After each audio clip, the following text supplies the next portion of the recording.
Hi! Isa ka ba sa mga nagtatanong kung paano ko to ginawa? Lika, let's check it out! Okay, first thing that you have to do is to take a video, something like this. Okay, magtagalog tayo guys kasi para sa lahat. Bisaya ako pero I'm going to try to speak Tagalog para maintindihan. So ganyan lang. So may video tayo na ganyan. Tapos, after that, dapat meron din tayong CapCut. Punta tayo sa CapCut nga app. Yan. Let's start something new. Tapos ito ata yung video na yun. Yung raw na video na okay. So, i-add natin yan. And then, what we have to do is to find yung point na parang palipad na siya, guys. Like that. Okay, so, pag nahanap na natin yan, i-click natin siya, tapos split natin. Tapos, punta tayo sa, hanapin natin ang freeze. I-freeze natin siya. Yan. Tapos, i-duplicate natin para dalawa. Kasi yan.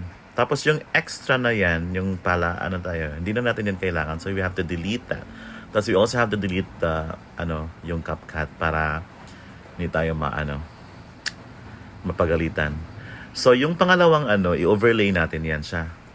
So, hanapin natin si overlay. Saan na ba? Ito. So, nandito na siya. So, since naka-highlight na siya, i-long press natin at saka i-drag papunta dyan. So, nag-overlay na yan siyang dalawa. Next thing we have to do is, okay, naka-highlight siya, i-remove background, remove BG. So, hanapin ito, tapos, auto removal, tapos, check. And then, so what will happen is, nakaganyan na siya. I-click natin tong video na to. So, i-click natin tong icon na to. Ito. Yan. Tapos, i-move natin siya dito. And then, ang video, paano mo siya ipataas parang siyang lumipad. Ganyan. Tapos, pag nawala na siya sa screen, yan. Stop na yung natin. Yan. So, check natin. I-play muna natin. Nakalipad na siya. Yan. Pero, may katawan pang naiwan. Ito kasi yan. Yan. So, ang iba, ginagawa nila is, kung gusto nilang parang yung spirit ang lumipad sa'yo, hanapin nila ang opacity. Okay. Hanap natin si opacity. Nasaan na ba yan siya? Ito. Tapos, to 50%. Or 50%. So, check natin. Paglipad niya, parang naging parang kaluluwa siya. So, if you want it that way, pwede. Like, if play na natin yung video natin, parang nawala yung spirit mo. Lumipad. Okay, if you want it that way, good. Pero kung ayaw mo, yung katulad sa akin, balik tayo sa opacity. So, pwede na yung ganyan kung yun ang gusto mo ha. Sa video mo. So, balik tayo sa opacity. Tapos, ibalik natin sa 100%. Yan. Okay. Para, bakit hindi siya nawala? Or, i-backspace na lang natin. Yan. Okay, ganyan na. Hindi siya nawala. Ang gagawin natin is, hindi natin yan kailangan, di ba? Kasi yan ang naiwan ang body natin eh. So, punta tayo sa unahan. Okay, by the way guys, dapat steady yung video mo ha. Okay, kasi kailangan natin yung walang background. Yan. Tapos, i-freeze natin.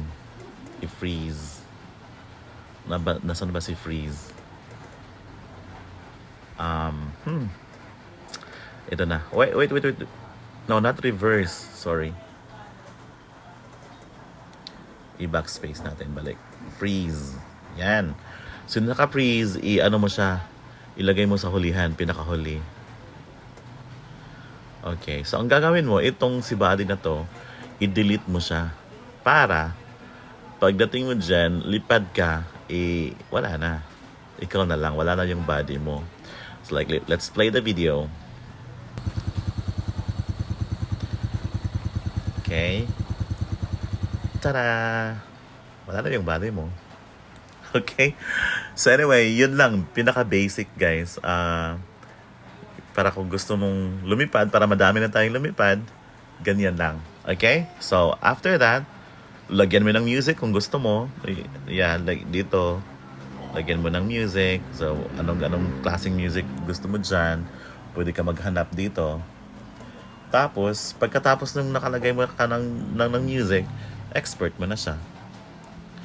Export natin. Okay. And then, let's check. Done. Punta ka na sa ano mo dito. Tingnan natin kung anong play natin. Okay. Ayan na siya. Okay?